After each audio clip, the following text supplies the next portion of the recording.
MDH की हल्दी मिर्ची धनिया करे कमाल। ये रंग दे, ये खुशबू दे, ये तीखा, ये कम पड़े। क्या निराला MDH मसाला।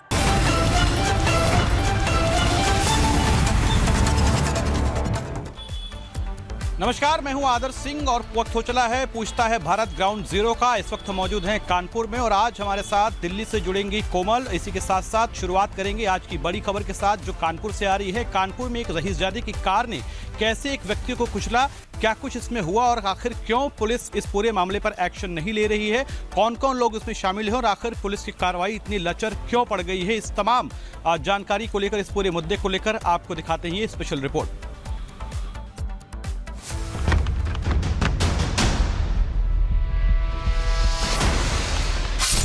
कानपुर के अमीरजादे शिवम मिश्रा पर रफ्तार की ऐसी सनक सवार हुई कि रईसजादे के सामने जो भी आया उसे रौंद दिया।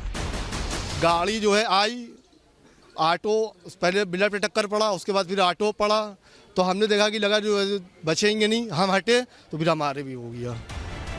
रॉकेट जैसी रफ्तार वाली 10 करोड़ की लैम्बोर्गिनी से रईसजादे शिवम मिश्रा ने कानपुर की सड़कों पर जमकर दहशत फैलाई, लेकिन जब आपा खो दिया तो लैम्बोर्गिनी एक बुलेट सवार को कुचलते हुए निकल गई।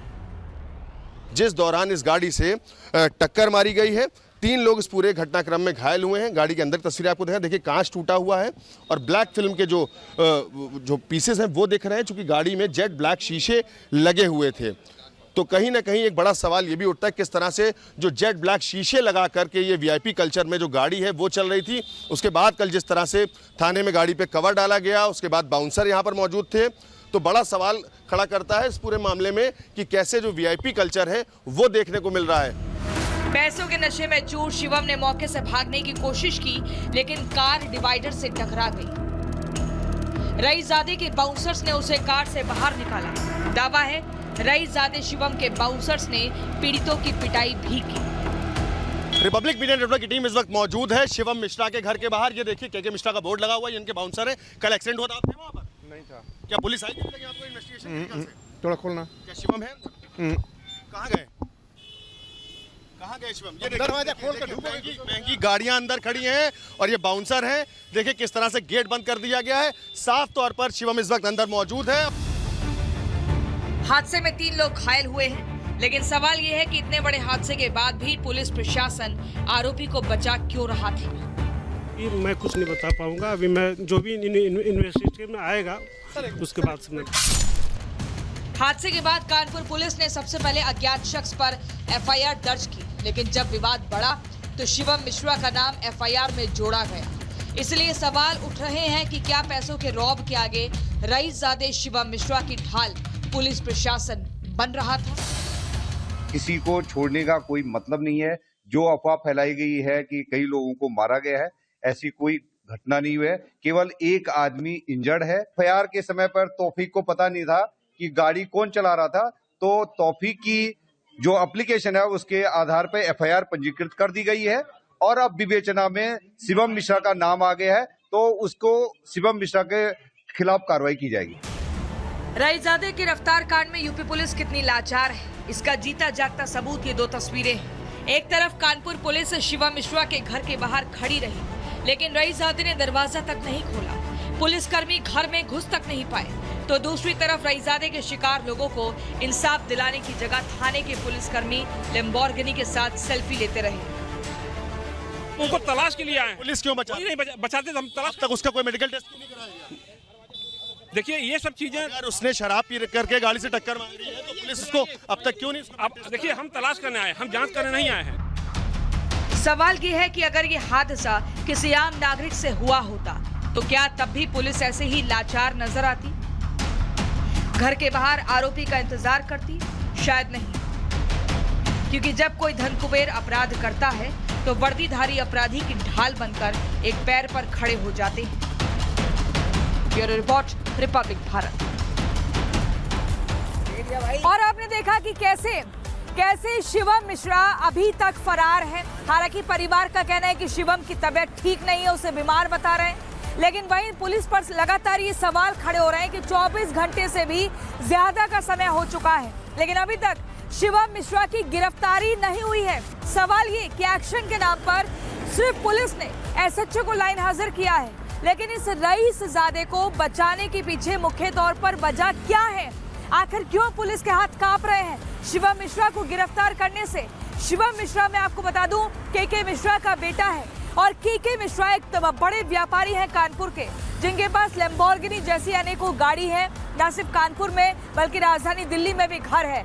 लेकिन सवाल ये कि जब बीती रात यानी कि कल रात को कानपुर की सड़क पर, आप देख रहे हैं मेरे पीछे ये सड़क, ऐसी सड़क पर तेज रफ्तार में जब शिवम मिश्रा लैम्बोर्गिनी चला रहा था, जिसने कई लोगों को गंभीर रूप से घायल कर दिया, एक मोटरसाइकिल पर वो गाड़ी चढ़ा दी, तो आखिर उसकी अभी तक गिरफ्तारी क्यों नहीं हुई है? लेकिन अब इस पूरे मामले पर सियासत भी शुरू हो गई है, अब इसमें आरोप प्रत्यारोप भी शुरू हो चुके हैं। और वहीं आपको बता दूं, इस मामले में अब बुलडोजर की एंट्री भी हो चुकी है। आखिर कैसे, देखिए रिपोर्ट।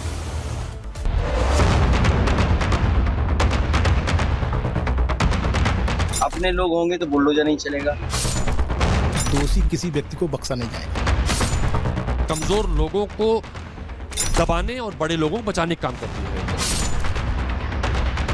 देश में जब भी कोई रईसजादा सड़क चलते आम लोगों को अपनी रफ्तार का शिकार बनाता है, तो आरोपी का परिवार हो या वकील अपनी दलील में ये जरूर कहता है कि वो तो कार चला ही नहीं रहा था, कार ड्राइवर चला रहा था। लैम्बोर्गिनी से 3 लोगों को उड़ाने वाले शिवम मिश्रा के केस में भी ये एंगल आ गया है। शिवम के वकील को सुनिए। गाड़ी ड्राइवर चला रहे थे, मोहन नाम के ड्राइवर है, वो चला रहे थे। गाड़ी तो शिवम जी ने, गाड़ी से तो शिवम जी उतरे थे। वीडियो जो आ रहे हैं, वीडियोस क्या आ रहे हैं, कैसे आ रहे हैं, ये सब पूरा जांच का विषय है। ये जब जांच आगे बढ़ेगी तब ये चीज़ें सामने आएंगी। शिवम मिश्रा कानपुर के मशहूर तंबाकू कारोबारी के मिश्रा का बेटा है। कानपुर से लेकर दिल्ली तक उसके पास 1-2 कार नहीं बल्कि कारों का लग्जरी लोक है। बताया जाता है रईसजादा Shivam Rolls Royce Phantom, McLaren, Porsche और लैम्बोर्गिनी रेवुएल्टो से नीचे कदम नहीं रखता था। शिवम मिश्रा, जिनके पिता के मिश्रा मशहूर तंबाकू किंग कहे जाते हैं, तंबाकू कारोबारी हैं, उनके एक आवास दिल्ली स्थित वसंत विहार स्थित आवास पर भी मैं मौजूद हूं और ये शिवाई लिखा हुआ ये आवास है। और इस आवास पर 2 साल पहले भी इनकम टैक्स की रेड पड़ी थी, करीब 150 करोड़ की टैक्स चोरी पकड़ी गई थी। और उस वक्त भी पता चला था कि कई लग्जरी गाड़ियां इनके पास हैं, 100 करोड़ की लग्जरी गाड़ियां मिली थी, करीब 12 करोड़ की डायमंड वॉच मिले थे, करोड़ों रुपए कैश मिले थे, करोड़ों की ज्वेलरी मिली थी। और अभी भी इस आवास पर कई सारी लग्जरी गाड़ियां हैं। शिवम मिश्रा के पिता के मिश्रा बंशीधर तंबाकू प्राइवेट लिमिटेड कंपनी का मालिक है। मार्च 2024 में के मिश्रा की कंपनी पर आयकर विभाग ने छापेमारी की थी। ये रेड कानपुर, दिल्ली, मुंबई, गुजरात समेत 20 ठिकानों पर पड़ी थी। दिल्ली के वसंत विहार वाले घर से छापेमारी में 4.5 करोड़ रुपए नगद बरामद हुए थे। करोड़ों की ज्वेलरी और घड़ियां भी मिली थी। इस संबंध में मैंने तुरंत पुलिस कमिश्नर से बात की और जो व्यक्ति चला रहा था शिवम मिश्रा, एक कारोबारी का बेटा है, वो उसके खिलाफ एफआईआर हुई है और उसके खिलाफ कड़ी से कड़ी कार्रवाई की जाएगी। दोषी किसी व्यक्ति को बख्शा नहीं जाएगा। कानपुर पुलिस पर रईसजादे शिवम मिश्रा की आवभगत करने के भी आरोप है। मामले में सियासत भी जबरदस्त हो रही है। सवाल उठ रहे हैं कि क्या रफ्तार के नशे में लोगों को शिकार बनाने वाले रईसजादे पर बुलडोजर एक्शन होगा? जो गाड़ी चलाने वाले यार, कार्रवाई हो, कानूनी कार्रवाई हो और सरकार पक्षपात न करे। सरकार पे हमेशा आरोप लगता है कि वो पक्षपात कर रहा है। अपने लोग होंगे तो बुलडोजर नहीं चलेगा, अपने लोग होंगे तो शिकायत दर्ज नहीं होगी, अपने लोग होंगे तो जेल में सुविधा मिलेगी। इसलिए सरकार को पक्षपात नहीं, न्याय करना चाहिए। जिसके नाम भी पुलिस को पता थे, जिसके गाड़ी के नंबर पुलिस के पास थे, फिर भी एफआईआर में उनका नाम ना लिया जाना, ये दर्शाता है जो कांग्रेस पार्टी के आरोप थे कि पुलिस उत्तर प्रदेश में कानून के लिए काम नहीं करती है, पैसों के लिए काम करती है, पैसे वालों के लिए काम करती है, सत्ता के साथ खड़ी होकर विपक्ष और कमजोर लोगों को दबाने और बड़े लोगों को बचाने का काम करती है। एफआईआर में शिवम का नाम शामिल किया जा चुका है। पुलिस मामले की जांच कर रही है, लेकिन सवाल यह है कि क्या देश में रफ्तार के शौकीनों पर शिकंजा कसा जाएगा? Bureau report, Republic Bharat. और अब बात छोटे ओबीसी की कर लेते हैं। राजधानी दिल्ली से काजल हमारी सहयोगी हमारे साथ जुड़ गई हैं। काजल, मुझे बताइए और दर्शकों को कि छोटे ओबीसी के बड़बोलेपन को लेकर खबर क्या है?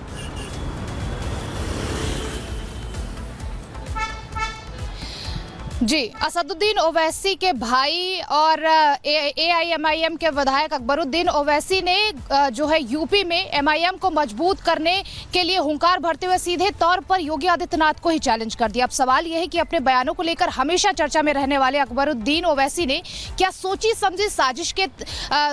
समझी रणनीति के तहत योगी आदित्यनाथ को टारगेट किया है? क्या 2027 में MIM को सियासी जमीन का 1% हिस्सा भी मिल पाएगा? क्या है जमीनी हकीकत? देखिए ये पूरी रिपोर्ट।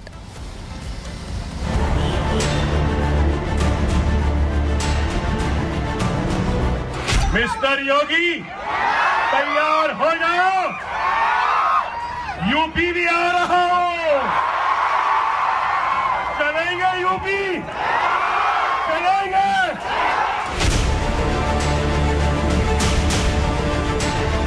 उत्तर प्रदेश में 0.50% से भी कम वोट प्रतिशत वाली पार्टी AIMIM के प्रमुख असदुद्दीन ओवैसी के भाई अकबरुद्दीन ओवैसी ने CM योगी को डायरेक्ट चुनौती दी है। मिस्टर योगी, तैयार हो जाओ, यूपी भी आ रहा हो। चलेंगे यूपी, चलेंगे। साल 2022 के यूपी विधानसभा चुनाव में AIMIM ने करीब 100 सीटों पर चुनाव लड़ा था, लेकिन हिस्से में वो नंबर आया जिसकी खोज 5वीं शताब्दी में महान गणितज्ञ आर्यभट्ट ने की थी। 0 सीटों के बावजूद छोटे ओवैसी देश के सबसे बड़े सूबे के CM की सत्ता को चुनौती दे रहे हैं। चलो इसके बाद में यूपी चलते हैं और यूपी में अपनी ताकत अपने झंडे को गाड़ते हैं और सब झंडे को वहां भी लहराएंगे। यूपी में 2027 में विधानसभा चुनाव होना है। ऐसे में असदुद्दीन ओवैसी के भाई अकबरुद्दीन ओवैसी यूपी के मुसलमानों को साधने की कोशिश कर रहे हैं। बीजेपी इसे अकबरुद्दीन ओवैसी का सांप्रदायिक प्रयोग बता रही है। झंडा गाड़ेंगे कि जनता उनको डंडा लेके दौड़ाएगी, उनके सांप्रदायिक सोच के आधार पर ये तो वक्त बताएगा। उत्तर प्रदेश है, सब मिलजुल कर रहने वालों का प्रदेश है और राष्ट्रवादी सोच वाला प्रदेश है, और इस प्रदेश में सांप्रदायिक सोच और विघटनकारी सोच पनप नहीं सकती। अभी तो हैदराबाद में इकट्ठे नहीं हुए, तो ऐसा कौन सा तीर चलाएंगे? योगी जी के नेतृत्व में शानदार काम चल रहा है, उसकी चिंता समाजवादी पार्टी कर रही है, हमको तो कोई चिंता नहीं। अकबरुद्दीन ओवैसी तेलंगाना की चंद्रयान गुट्टा सीट से AIMIM विधायक हैं। तेलंगाना के निजामाबाद में छोटी सोच वाले छोटे ओवैसी देश के प्रधानमंत्री का भी मजाक उड़ाने से पीछे नहीं रहे। वो चाय वाले थे नहीं थे, हमको उससे कोई सरोकार नहीं। आज क्या है? आज वजीर आजम है, आज वजीर आजम। तो आप वजीर आजम जैसे बनो, वजीर आजम जैसी बात करो, वजीर आजम जैसे इक़दामात लो। ताकत है, फैसले लेना है। नहीं, मैं चाय वाला था, मैं फकीर हूँ। केतली चाय का चुल्ला, चाय की केतली चाय का चुल्ला, चाय का पानी, चाय की पत्ती।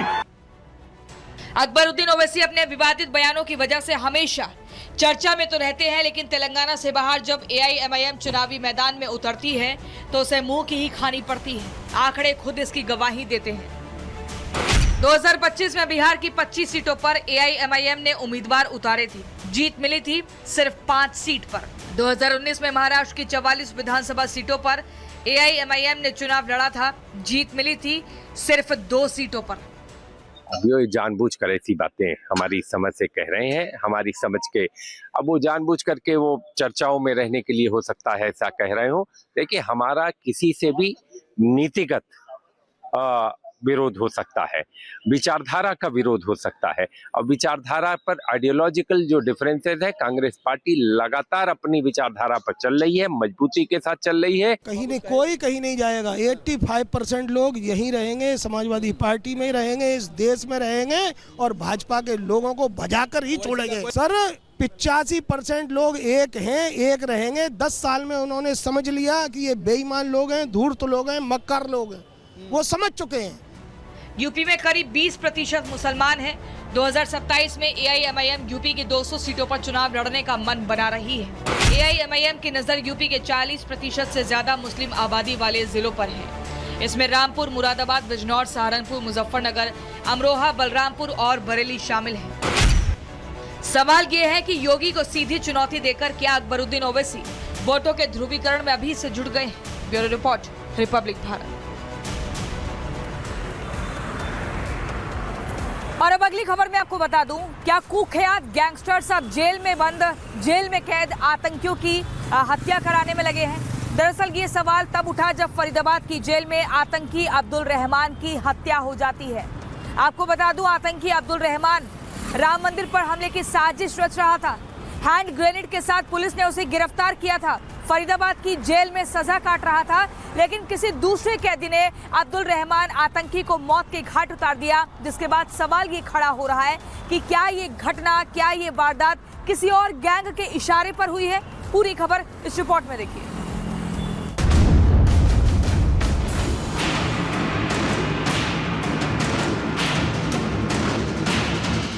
वो संदिग्ध आतंकी अब्दुल रहमान जिसने अयोध्या के राम मंदिर को उड़ाने की साजिश रची, वो आतंकी जो अपने साथ हैंड ग्रेनेड लेकर चलता था। उस आतंकी अब्दुल रहमान को हरियाणा के फरीदाबाद की जेल में गैंगस्टर अरुण चौधरी ने मौत के घाट उतार दिया और इस हत्याकांड की जिम्मेदारी रोहित गोदारा गैंग ने ली। दावा है कि फरीदाबाद जेल में बंद गैंगस्टर अरुण चौधरी ने अब्दुल रहमान के सिर पर नुकीले हथियार से तब तक हमला किया जब तक अब्दुल रहमान बेसुध होकर गिर नहीं गया। हमले के बाद जेल में ही अब्दुल रहमान की मौत हो गई। कई आपराधिक मामले जो हैं वो दर्ज है, जिसमें लूट, फिरौती और अन्य जो मामले हैं वो उसके ऊपर दर्ज है। लेकिन सबसे महत्वपूर्ण, जेल के अंदर एक आतंकी की हत्या होना, दिल्ली से बेहद सटा हुआ फरीदाबाद और फरीदाबाद जेल में इस हत्या को अंजाम देना, कहीं ना कहीं जेल प्रशासन के ऊपर कई सवाल खड़े कर रहे हैं। लेकिन आईएसकेपी आतंकी संगठन से जुड़ा हुआ अब्दुल रहमान, जो कि अयोध्या में राम मंदिर पर हमले की प्लानिंग कर रहा था, उसकी गिरफ्तारी 2 हैंड ग्रेनेड के साथ की गई थी। उसकी हत्या फरीदाबाद जेल में होना कहीं ना कहीं बड़े सवाल अब खड़े करती नजर आ रही है। जेल में अब्दुल रहमान की हत्या के बाद रोहित गोदारा गैंग का सोशल मीडिया पोस्ट सामने आया है। रोहित गोदारा गैंग के मेंबर ने अब्दुल की हत्या करने वाले अरुण चौधरी को सपोर्ट करते हुए लिखा, जो देश के खिलाफ जाएगा उसका यही अंजाम होगा। अब्दुल रहमान उत्तर प्रदेश के फैजाबाद का रहने वाला था। कुछ समय पहले ही उसे जम्मू कश्मीर से फरीदाबाद की नीमका जेल में शिफ्ट किया गया था। अब्दुल रहमान को मार्च 2025 में हरियाणा एसटीएफ ने फरीदाबाद की पाली गांव से ही 2 हैंड ग्रेनेड के साथ पकड़ा था। अब्दुल के मोबाइल से एजेंसियों को राम मंदिर से जुड़े डिटेल और वीडियो मिले थे। दावा है अब्दुल रहमान पाकिस्तान की खुफिया एजेंसी आईएसआई के हैंडलर्स और इस्लामिक स्टेट खुरासान के नेटवर्क से जुड़ा था। एक व्यक्ति का नाम अरुण है और एक का नाम अब्दुल रहमान है और तीसरे का नाम शोएब रियाज है। ये तीनों एक ही सेल में बंद थे। तो अरुण चौधरी ने सोते हुए अब्दुल रहमान पे अटैक किया, जिसकी वजह से उसकी डेथ हो गई और ये शिकायत हमें मिली। हमने इस पे हत्या का मुकदमा दर्ज कर दिया है और जो नियमानुसार जो कार्रवाई बनती थी वो की जा रही है।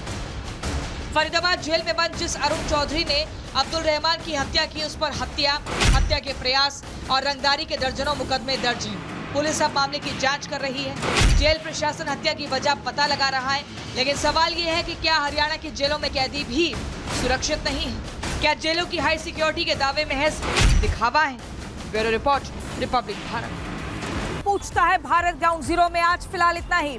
कल फिर होगी इसी समय मुलाकात कुछ और खबरों के साथ। तब तक लगातार खबरों के लिए आप देखते रहिए रिपब्लिक भारत।